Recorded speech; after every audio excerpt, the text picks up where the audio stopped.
Bien entendu, je vais parler donc de l'état du féminisme, si je peux dire, de l'état de la lutte, de ces progrès, mais aussi de ces stagnations, voire de ces reculs, de l'état de l'opposition à cette lutte,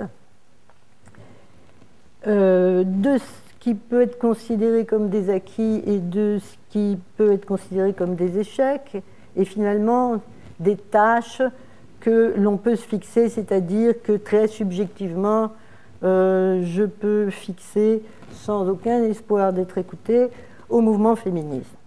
C'est-à-dire que quand nous avons commencé en 70, c'était tout simplement, mais de quoi pouvez-vous vous plaindre? De quoi pouvez-vous vous plaindre dans un contexte où quand même c'était grosso modo, mais les femmes n'ont pas besoin de travailler car vous ne voulez pas être comme nous, les hommes, qui sommes si malheureux, qui avons à sortir de la maison, etc. etc. Bon. Et pourquoi voulez-vous troquer une chose pour une autre? Et il n'y avait pas d'oppression des femmes, puisque les femmes avaient obtenu le droit de vote. Donc tout était gagné, et les femmes avaient le choix aussi. On parlait du choix. On parlait du choix, les femmes avaient le choix. Elles avaient le choix de rester à la maison ou le choix d'aller travailler à l'extérieur. Et donc le féminisme, la lutte féministe était parfaitement inutile. Un an après le début du mouvement féministe, donc de cette deuxième vague, Évelyne Sulro écrivait avec beaucoup avec un côté Nostradamus, il n'y aura pas de mouvement féministe en France. Qu'il n'y en aurait pas. Bon, c'était intéressant d'ailleurs comme formule, bon, puisqu'il existait déjà.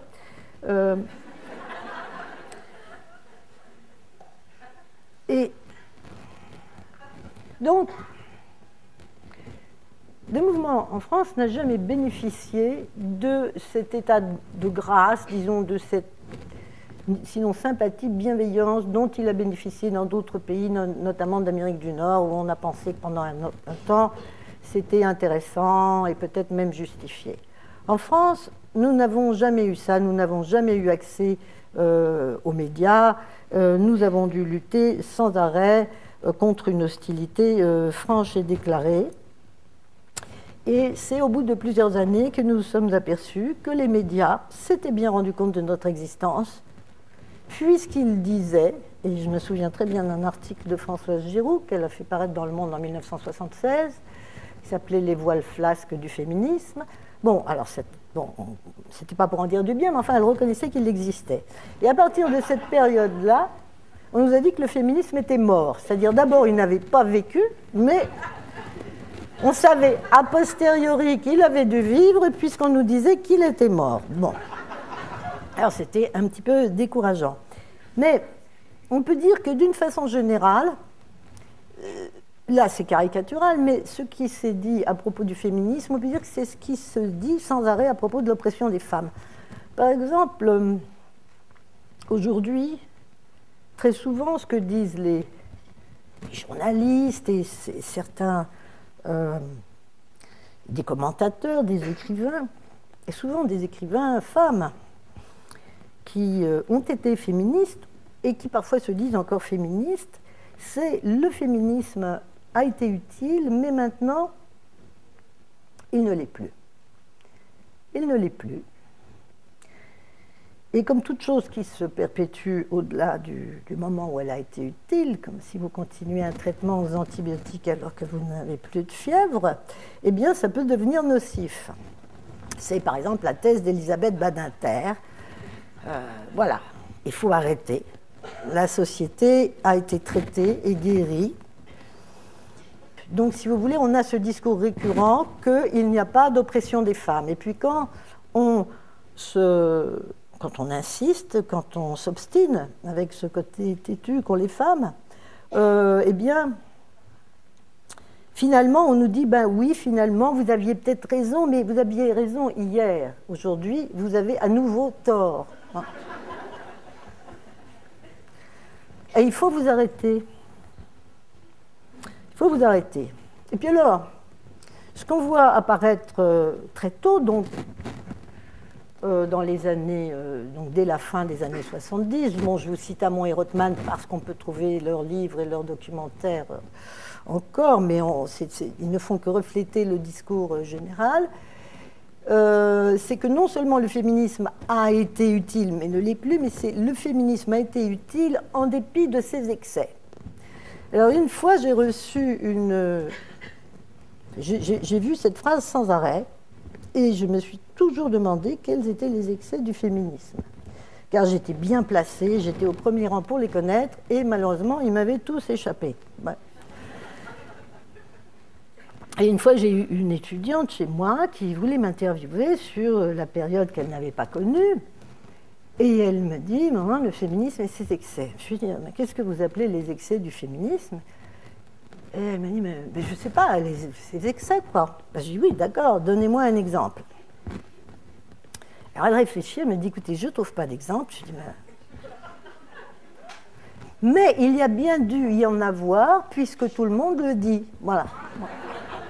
Et c'était pas du tout, c'était une jeune femme féministe, tout à fait de bonne volonté. Et si vous voulez, comme disait, je ne me rappelle plus qui, il y a très longtemps, si vous répétez 3 fois un mensonge, ça devient une vérité. Voilà, donc c'est le féminisme et ses excès. Et nous avons affaire, donc, à nouveau, maintenant, c'est pour ça que je pense que nous sommes dans une période non seulement de creux, de stagnation, mais même de régression, nous avons affaire à nouveau à ce même discours, et qui est d'autant plus dangereux, et qui est d'autant plus pernicieux, qu'il est dit par des femmes qui se disent féministes et des femmes qui ont été féministes. Je redis à nouveau, par exemple, quelqu'un comme Badinter, qui écrivent des livres comme Fausse route, qui a eu un succès extraordinaire, surtout auprès des hommes. Bon, c'était le but, mais auprès de certaines femmes aussi, avec cette idée que que nous retrouvons un peu partout, et je pense qu'il existe aussi au Québec, que ce qui est en cause, donc si on continuait, que ce qui est en cause, donc, c'est que le féminisme n'est plus utile, et que le féminisme, non seulement a fait des excès, mais qu'en continuant d'exister, sa continuation en elle-même constitue un excès. Constitue un excès qui met en péril les hommes, qui sont, bon, alors là, d'après Elisabeth Badinter, sont évidemment des thèses biologistes, naturalistes que je ne partage pas. Je ne pense pas du tout que les hommes, par exemple, soient génétiquement inférieurs aux femmes. Mais elle dit que les hommes sont fragiles, plus fragiles que les femmes, en raison de leurs chromosomes. Moi, personnellement, je n'arrive pas à voir les chromosomes des hommes, donc je ne sais pas s'ils sont vraiment plus fragiles. Donc, elle a écrit un livre qui s'appelle XY. Alors, bon, les hommes ont une petite patte qui manque à leur chromosome X. Et, mais oui, donc ça les rend très fragiles et très